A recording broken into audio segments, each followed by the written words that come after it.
cautious about the impediments of working round the clock since lifestyle diseases are on the rise. An organization which gives importance to employee health is also one which retains the right talent. In this webinar, we will discuss the following points. The concept of holistic wellness programs, understanding the wellness programs that exist today in organizations, best practices implemented, leveraged by Optum Global Solutions. Let me now introduce to you the speaker for this webinar. We have the privilege of having with us Sandeep Ghai, Senior Human Capital Consultant, United Health Group. Sandeep has worked with clients across geographies ranging from North America to India to Middle East and Africa.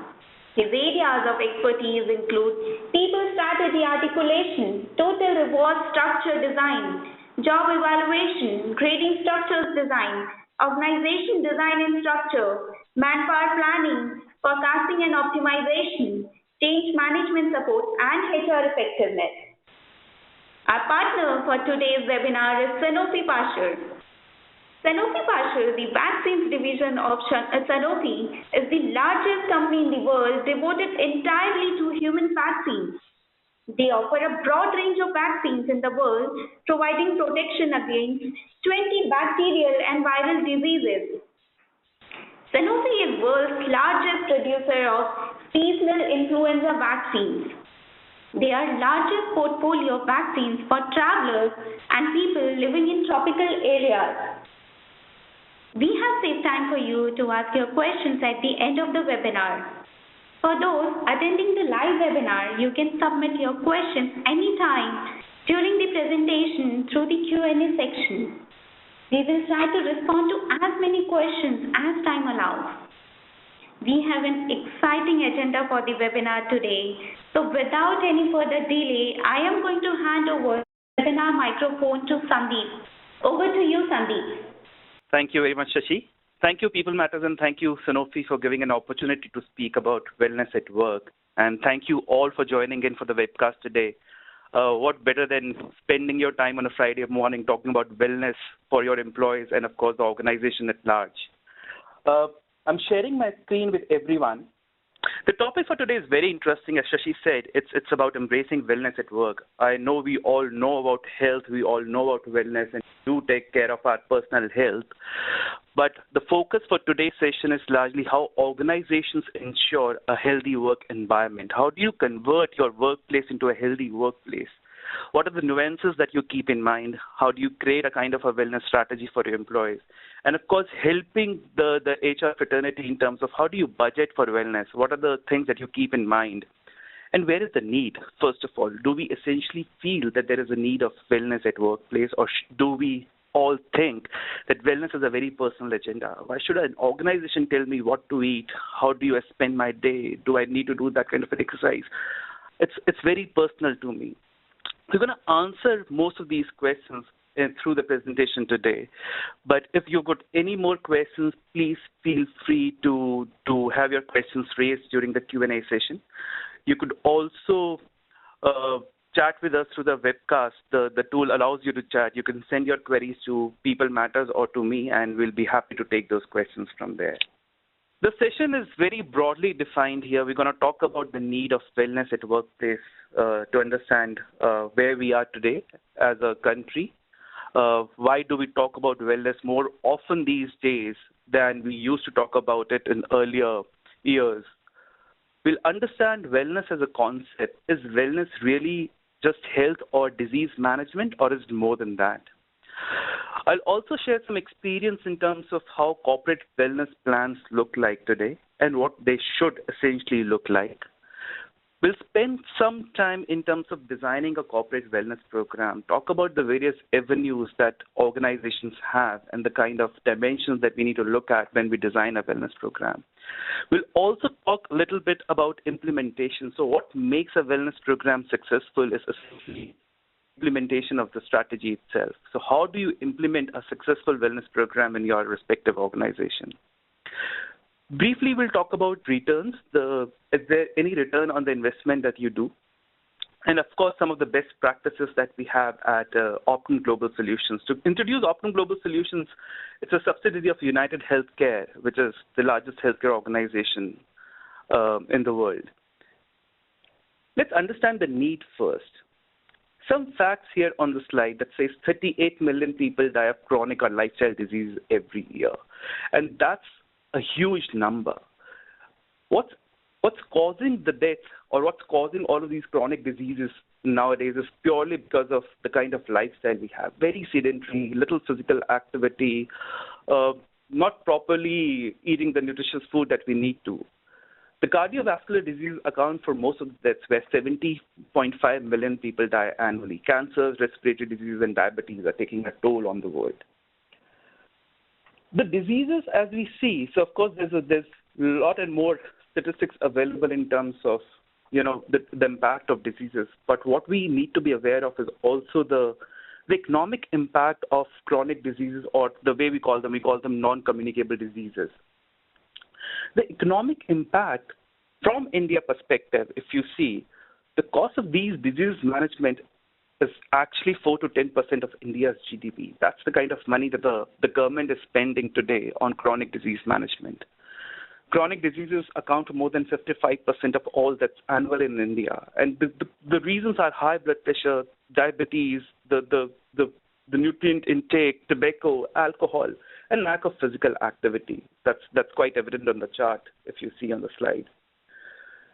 Other than this, the economic impact, other than what government spends, each individual suffering from a chronic disease spends almost 45% of its salary on chronic disease management, on the medicines and the treatment and the cures. That's huge for the kind of population that we have in the country today. The other aspect, the certain special features that we should all know about NCDs in India. That in India, the diseases, all of these NCDs or the non-communicable diseases, they start quite early in our population, primarily due to the kind of environment that we stay in, its health, economic, and societal consequences that have led to the early onset of all of these diseases. Of course, we all know there is a need, and the need is propelled not just by the individual health, but organizations are moving and talking about wellness at workplace these days. How do we define wellness? Wellness is not just disease management. So being fit physically, socially, mentally is what we define wellness as. Greg Anderson has done a good bit of research. He's an author on wellness and has written several books on wellness. He says wellness is the complete integration of mind, body, and spirit. And we have seen multiple infographics and images on mind, body, and spirit. And he also talks about realization that everything we do, feel, and believe has an effect on our state of well-being. A fantastic definition given by a World Health Organization, where they say health is a state of complete physical, mental, and social well-being, and not merely absence of disease or infirmity. So the way we define wellness is not just physical wellness. We define wellness as a holistic wellness for an individual, where we look into physical, mental, and social well-being of the person. And WHO has clearly said that physical wellness or just absence of diseases does not make you or make the program a wellness program. You have to look at other aspects of emotions. You have to look at other aspects of how social the person is, intellectual ability. So it's all about physical, mental, and social well-being. How do we define health, and what does healthy workplace or a wellness program mean to each one of us? Health, if you see, and that's what WHO defined it as, it's a state of complete physical, social, and mental well-being. It's not merely absence of diseases. That's how you define health. In terms of clarity, we have to look at the three basic aspects of mind, body, and soul. Is healthy workplace defined a little differently? Of course it is. A healthy workplace is the one in which employees and managers they collaborate to use continual improvement process. The idea is to protect and promote health. Not just protect and promote health, but also safety and well-being of employees. The idea is also to make our workplace a sustainable workplace and create a kind of a conducive environment that promotes health of not just the member or the last employee, but of course, you want to see that benefit at the organization level. So the way we define healthy workplace, it covers several pointers that have been defined. We say we look at the physical work environment, the environment in which people operate in. We ensure that the environment is stress-free. There's a psychological work environment that plays in the picture. Ensure the workplace or the work culture itself is conducive enough that people work in a workplace which is healthy, which is stress-free, and promote the wellness programs in the organization. Another important aspect is the community participation. A lot of organizations these days spend and have budgets for the CSR activities. Ways of participating in the community to improve the health of workers and families is what we're talking about here. So when you try and build a healthy workplace, you try and look at the physical work environment, you try and look at the psychological work environment. You promote a culture in the organization that impacts the health of the organization on the whole. And of course, you try and link the community health and the community participation through your wellness program. What essentially is a wellness program now? A wellness program is an employer's approach to improve employees' health. So a wellness program includes programs, policies, benefits, environmental supports, and links to the surrounding community designed to encourage health and safety and promotes health and well-being for employees, initiated by the employer. What is the focus of a wellness program? Of course, when you do a wellness program in your organization, you're going to get the corollary benefits of having a healthy workforce. But imagine a wellness program as a differentiator for yourself when you sit down and design your HR strategy or people strategy. A great differentiator. Optum Global Solutions in India is largely an IT/ITS organization, and people from that sector would know we have a very young workforce in this sector. IT/ITS, the average age is around 27, 28. Health and well-being or personal health is termed as a key differentiator today. So the focus is satisfied and engaged workforce. You differentiate yourself, your HR strategy, and it's a tool to attract talent to the organization. And of course, you reap the benefits of a healthy employee workforce, which is more productive. So that's how we define health, healthy workplace, and wellness program. So this was more around the basics of what do we mean by health, where is the need, what is a healthy workplace, how do we differentiate between health and, of course, wellness program. An important slide in terms of what we see in the workplace today. It's more of the market research that we have done, both at OGS level and, of course, coming from my experience of me being a consultant in my earlier years. The practices that we see today, if you see the chart here, it talks about health checks, talks about the hospitalization insurance or medical insurance as we know it, talks about vaccinations, talks about health club membership, reimbursements that are done to employees. Physical wellness, we do as an organization are making an effort to participate in marathons and runs and ensure there are certain organizations that do yoga today. And of course, organizations are spending a lot more time in creating awareness about well-being and personal health among employees. But is this enough, is what the question is. The question is, when you see wellness at workplace today, it's a very fragmented approach. We're either talking about preventive healthcare or we are reactive to the situation that we are in. Looking at the chart itself, some people might say health checks should fall under preventive healthcare because through health checks, you primarily are diagnosing anything much in advance. But the reason why health checks are reactive here is because health checks weren't done in the organizations as a preventive measure, but they were done either to insurance companies that we partner with or to help insurance companies in the negotiations for the premiums that we pay for our employees. And that is why we put health checks as reactive, as a proactive approach. Hospitalization insurance, health club, physical wellness are all reactive approaches. What we see today is vaccination, and most of the organizations today are doing flu vaccination because you've seen the kind of toll we've had in recent years in terms of swine flu and the common flu and the influenza. But is only flu that needs vaccination today? We'll have to talk more about it because the kind of environment that we all live in typhoid, jaundice. All of these also need vaccination, and maybe those are the areas where organization can start thinking. Flu vaccination, of course, these are things which are critical. We live in an environment which has some 4 months, 2.5, 3 months of monsoons. Flu vaccination becomes important, but looking at the environment outside, there are more diseases that we, because of the kind of environment that we live in, we are prone to, and we can increase that list of flu vaccination programs that we want to do in our organization. Awareness sessions are important. Awareness sessions could range from physical awareness, the mind, as I said, the mind, body, soul, or the physical, mental, and social well-being. You could do awareness sessions that impact the mind part of an individual. You could do information session or awareness sessions around food. So there are multiple avenues that are open for organizations. Where is the gap? As I said, when we see wellness offerings today by a lot of these organizations in the workplace, these are fragmented events that are brought together to create a kind of the calendar through the year.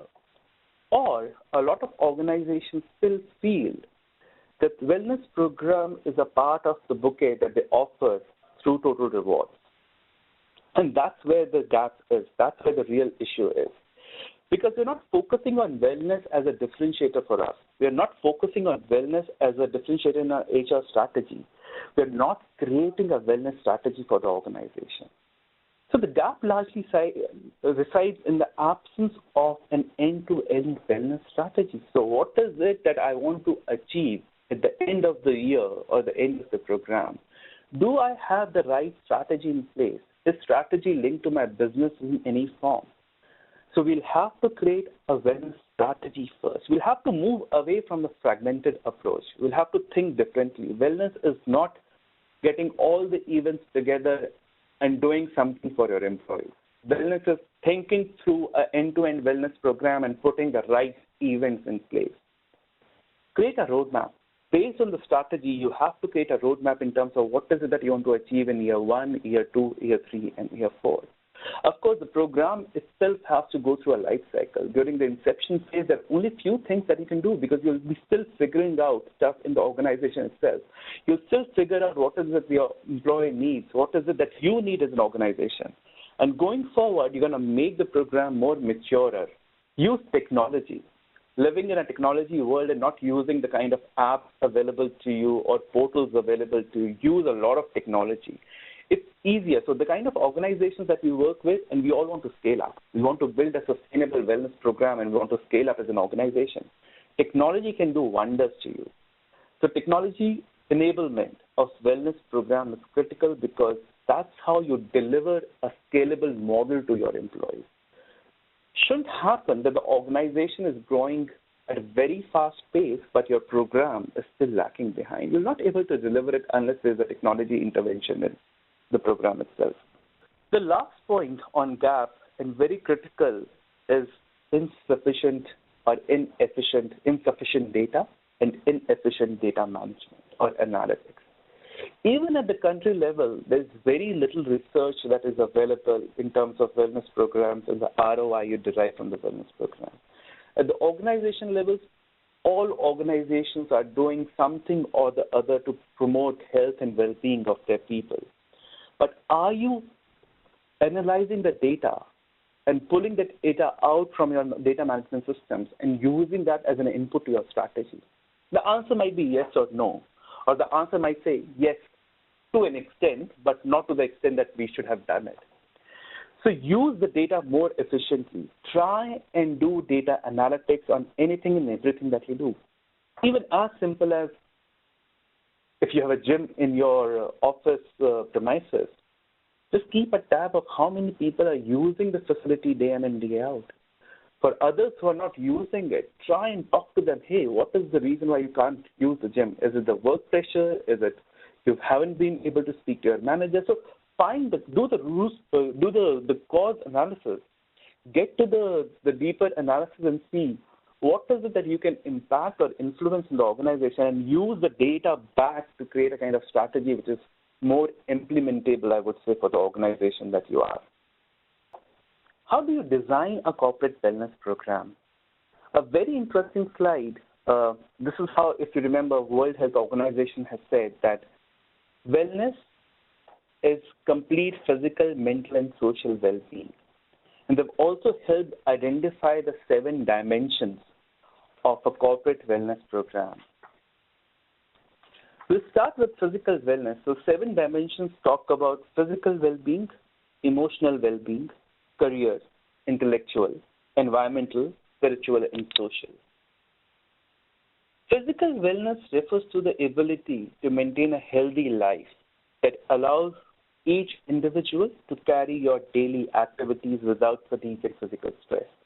That's how you define physical well-being. Your body should be active enough to carry out the stuff that you're meant to do in your day-to-day life. Emotional wellness is to be able to cope up with emotions, the feelings of anger, fear, sadness, stress, love, joy, whatsoever.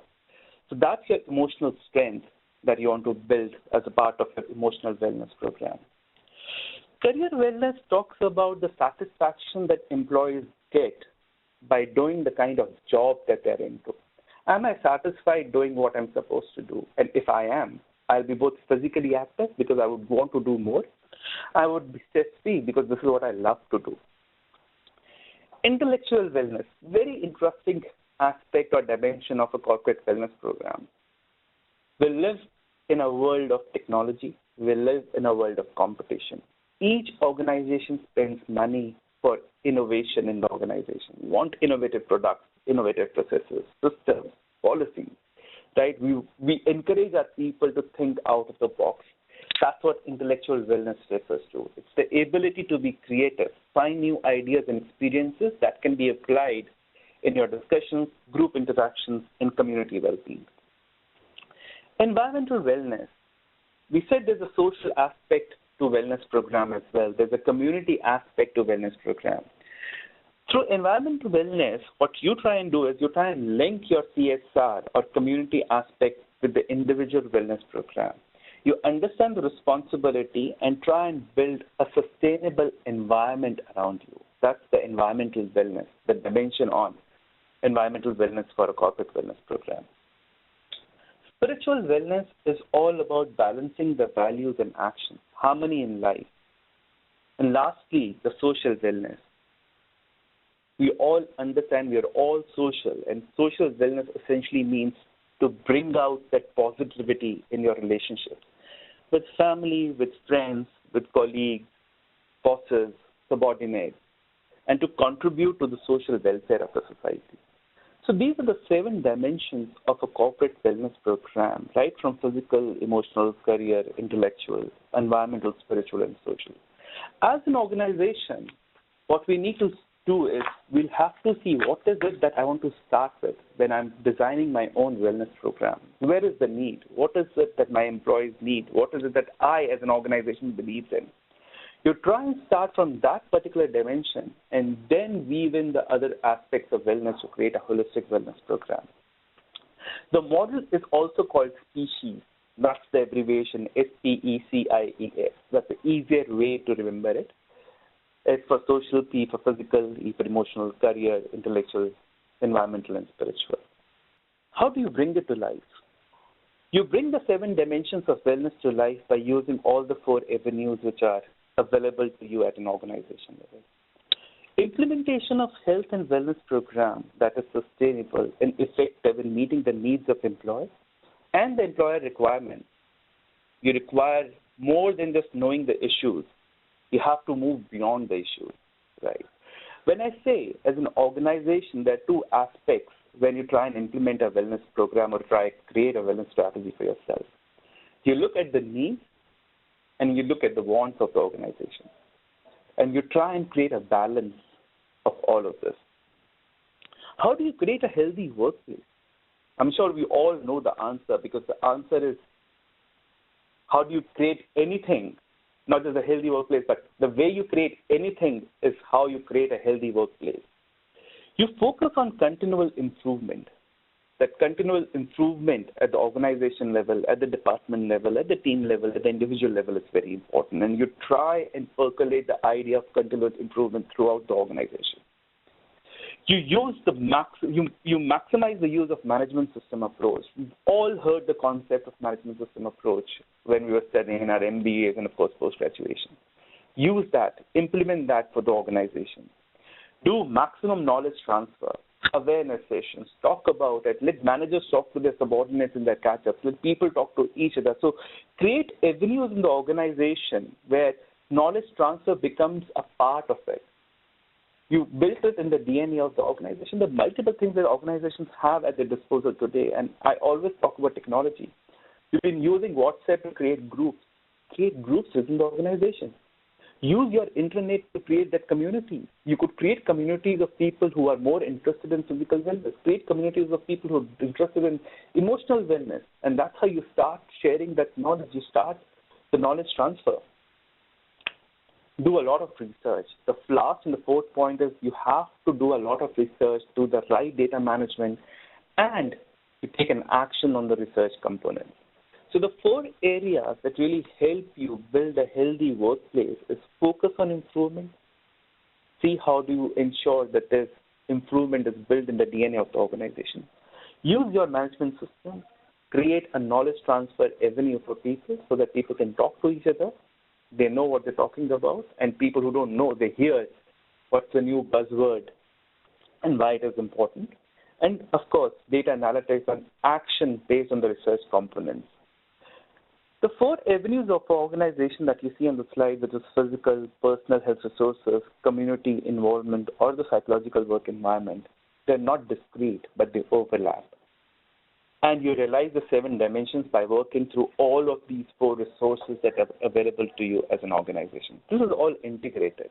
It doesn't happen one at a time. How do you strategize a wellness program? The strategy itself, in designing a strategy, as I said, before you even sit to design a strategy, the most important thing is to know your end goal. What is the end goal of a wellness program? Is it just to ensure a healthy workforce? Is it a key differentiator for you as an organization? Or is it something that will keep your employees engaged in the organization? To define why do you need a strategy at first place? Build the right programs, the programs that will affect the health behaviors of employees at workplace.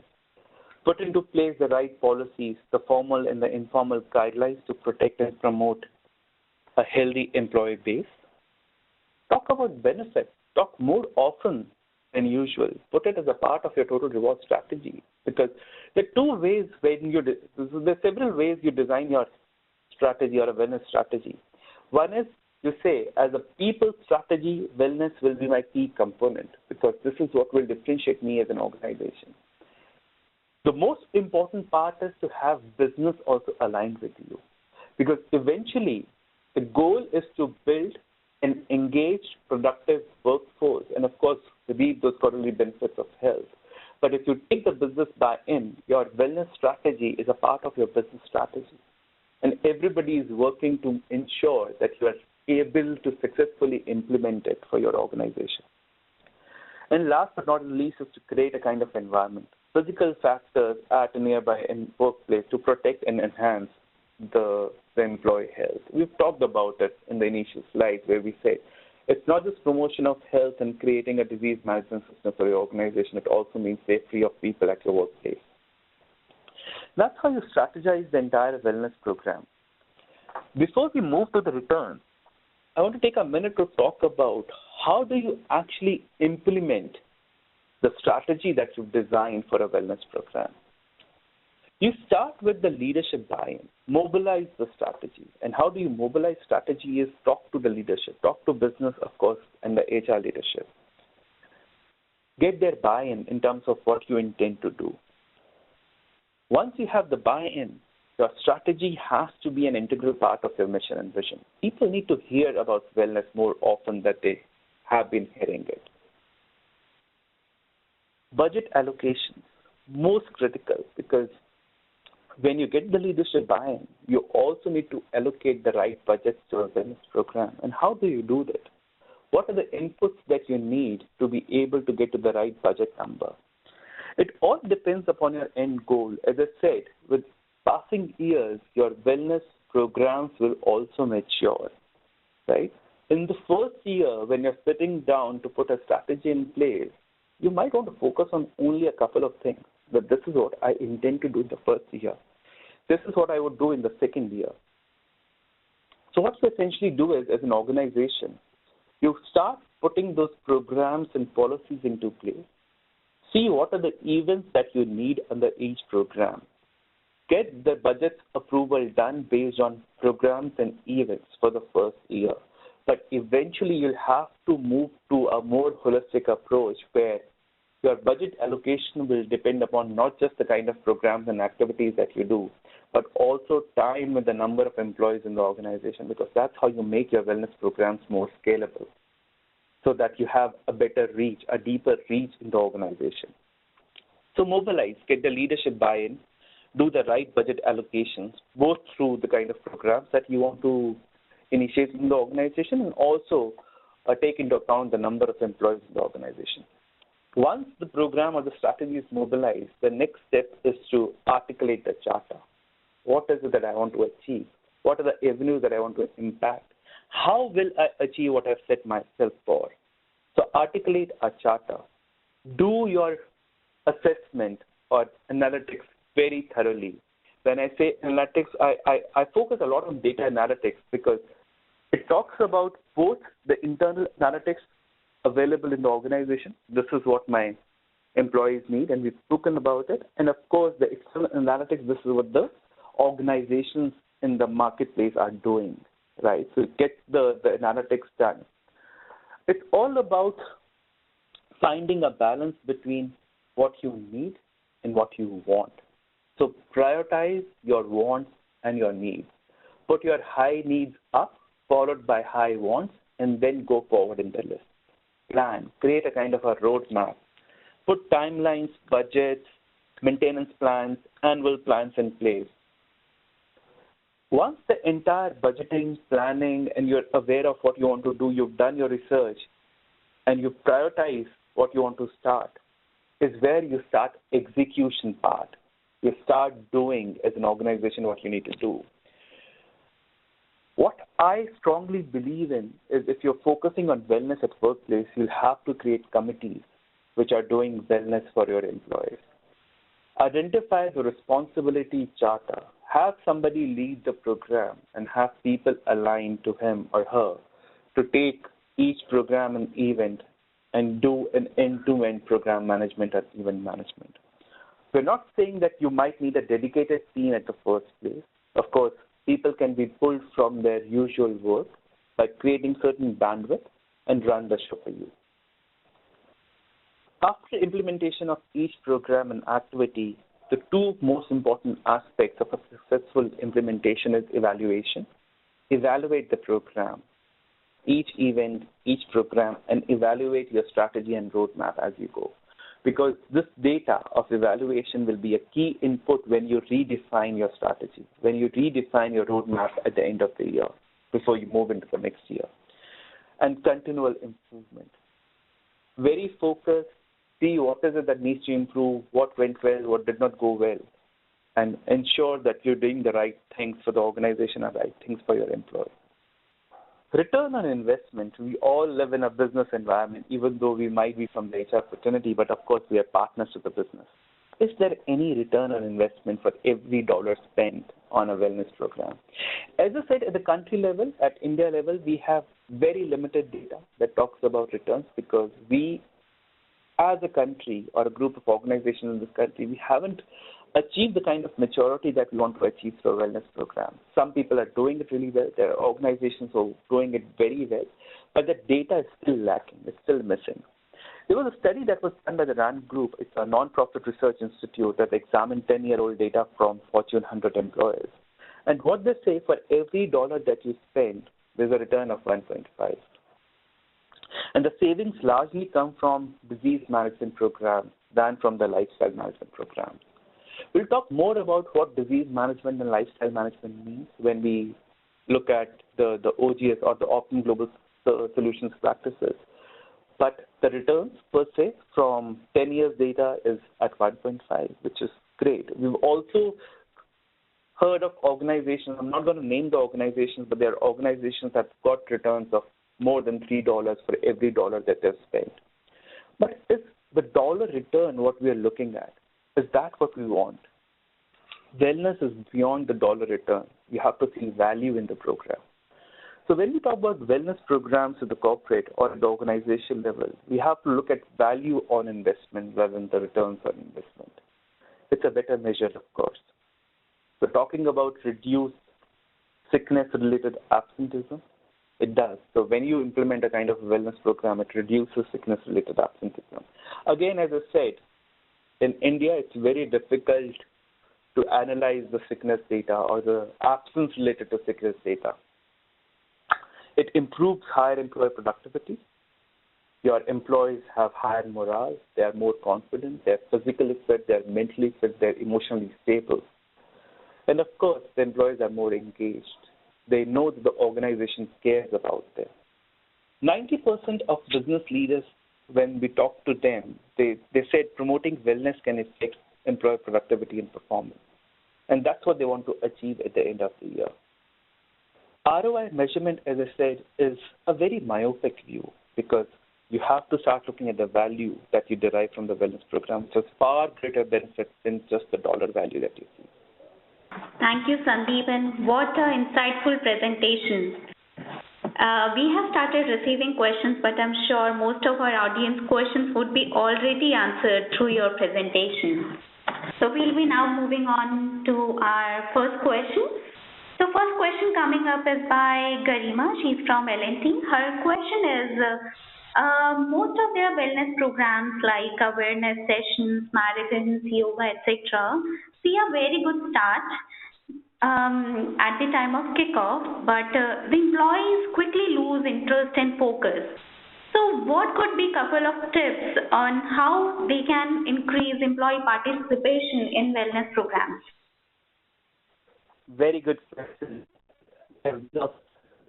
Started our programs because what we see is when you start a program, there's a lot of excitement in the organization. You say, I'm going to do Zumba tomorrow in the organization. There'll be like 60 people coming forward saying that we want to do Zumba. Eventually, after 3 sessions, you see that excitement fizzling down. We went back to our employees and we understood a lot of these people, when they try and participate, easier to take out time from the daily routine, but it gets very difficult because you've got your business priorities. There's work that you need to do. So what you could do here is 2 things. One is to ensure that employees, and that's what we started doing, employees who participate in our yoga and Zumba programs, we ensure that they've spoken to their managers and the managers has created some time for them. The work should not suffer. And that's very clearly communicated to the employees. You might be taking out that 1 hour from your business hours, or you might be staying for another hour, which is okay after your business hours. But if you're participating in a program, you will have to participate because organizations themselves are tying up with trainers and best-in-class organizations to provide the right events and programs. The other important aspect is, though we say we have to promote wellness at an organization level, but you have to create that accountability at the employee level as well. So usually the best practice, and that's what we strongly believe in, is we make most of these programs as co-pay so that the accountability also sits with the employees. So you might be tying up with a vendor, might be tying up with a partner who promotes or helps you putting in place the right programs. And you might be paying them and of course you'll be paying them as an organization level, but make sure that you charge whatever minimal that you want to charge from employees so that they also see an accountability on their part to attend those sessions and events that you run in the organization. And last part is awareness, continuous awareness that needs to happen. So after each day, we send a kind of a daily status out to all participants. We send them a thank you mail saying, thank you for participating. Hopefully it was a good session. Do let us know any feedback that you have. So that keeps them engaged through those 3-4 months that you have the program running for yourself in the organization. Yeah. Thank you, Sandeep, for taking up Garima's question. I'm sure she has a couple of tips to implement now. Next question coming up is by Shaurya from Network 18, and his question is, how difficult is it to make a culture shift of employees to focus on the areas of live well interventions which you talked about, like nutrition, soul, etc.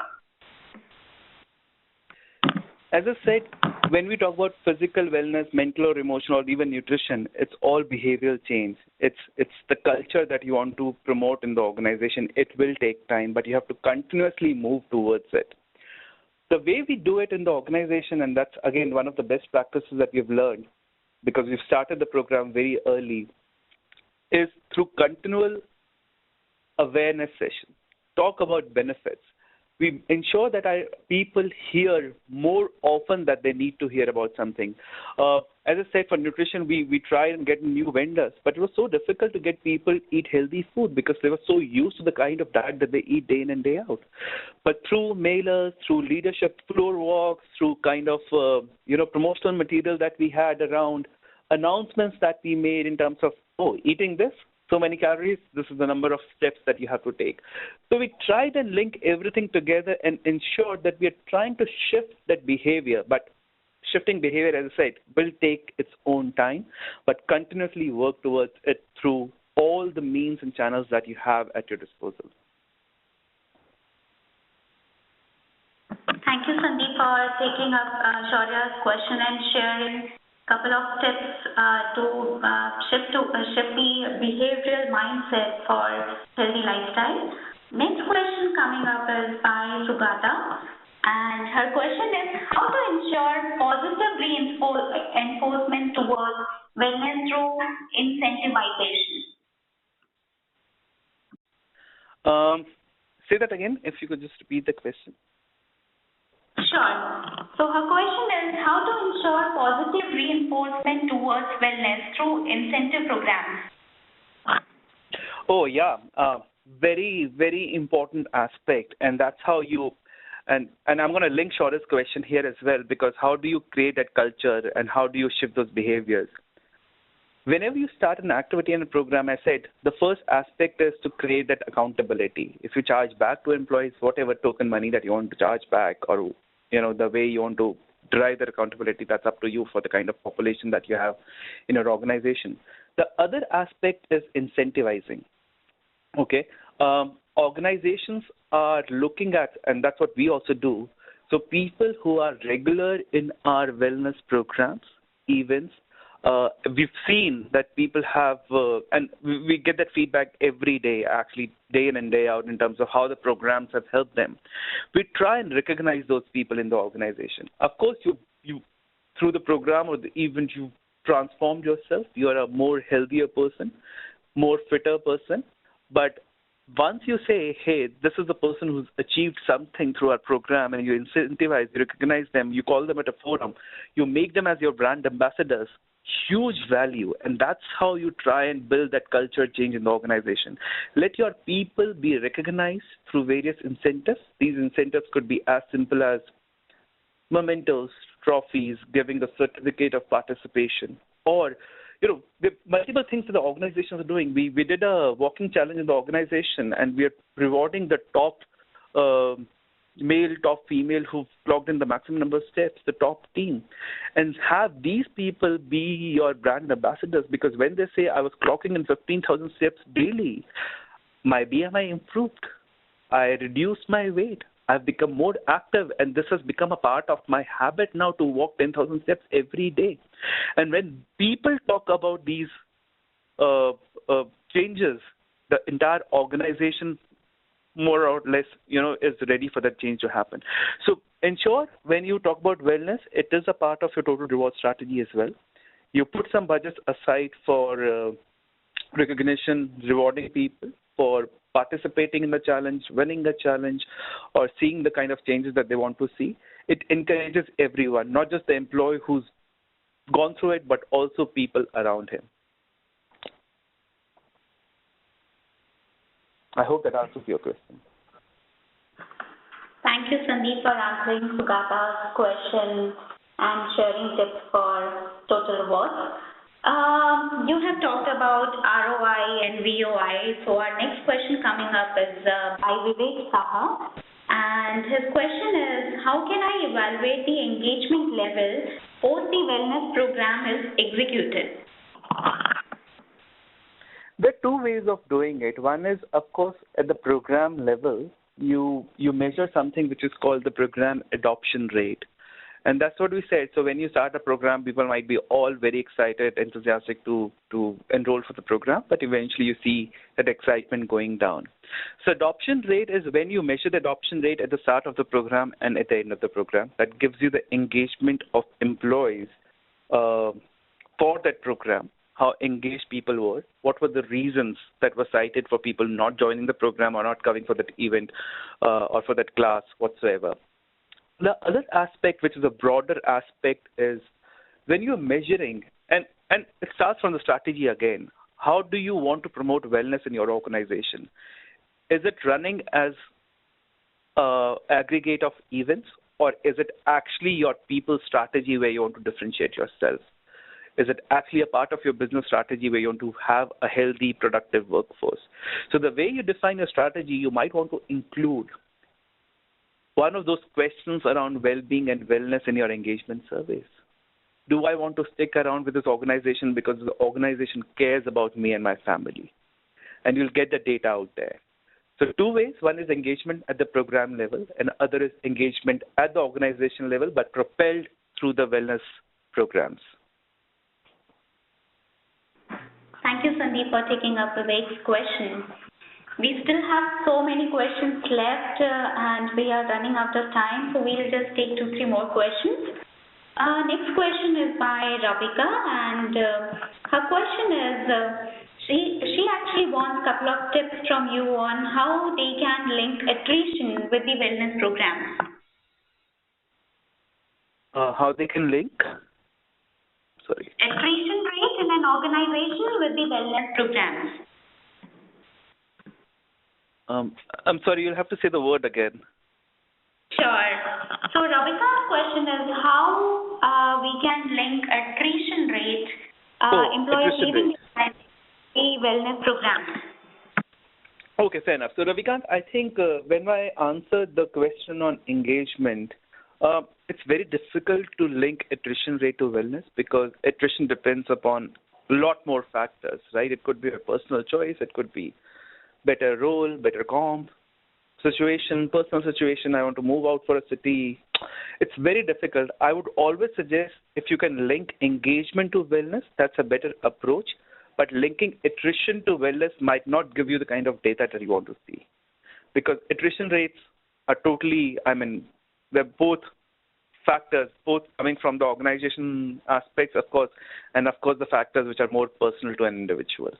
So it gets a little difficult to link attrition rates to wellness.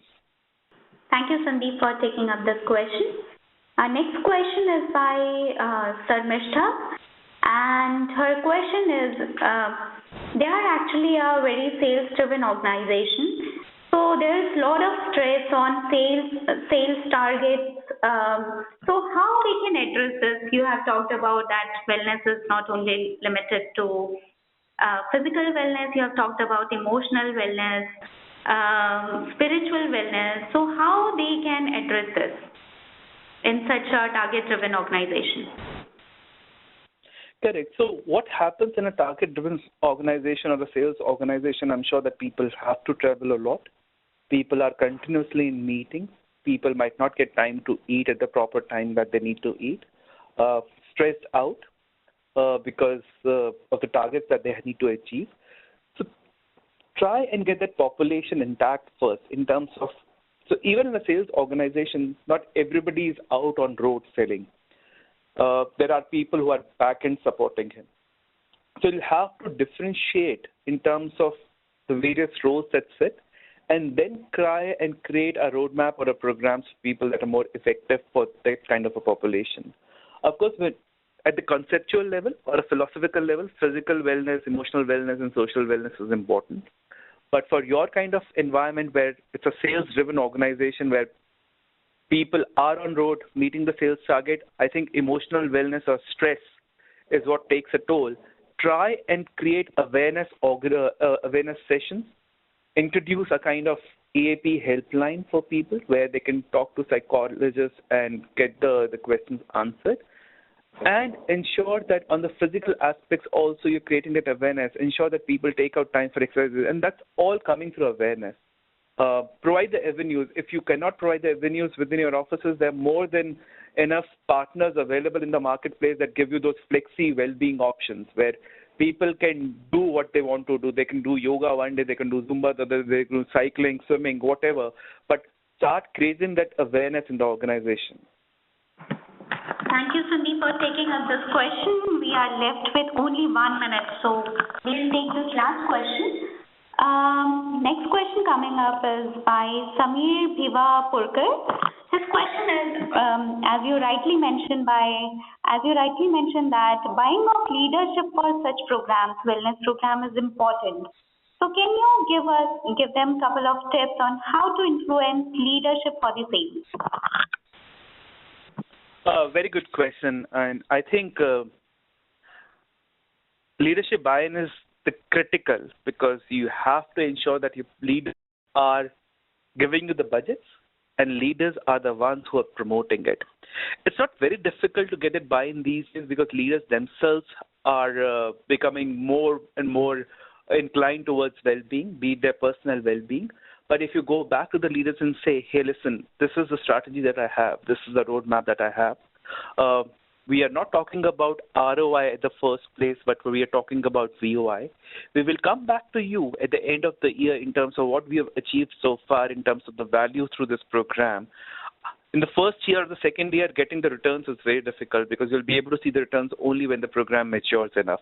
But if you can talk about higher productivity through some analysis, if you can talk about the higher engagements through some analysis, if you can talk about the improved morale, confidence, if you talk about the stickiness the employees show for the organization, I think you've got the buy-in there. And of course, when you speak to your leaders, bring in the aspect of personal well-being. And every leader today, as humans, as my own personal agenda, I would want to be active, productive, and lead a healthy life. And that's how you get the buy-in. But that buy-in, as I said, is very critical, and that's how you achieve it. Very well said, Sandeep. Thank you so much for taking up Samir's question. This would be our last question. We would request Sandeep you to take the remaining questions offline for our audience so that we can circle the answers back to them. Sure.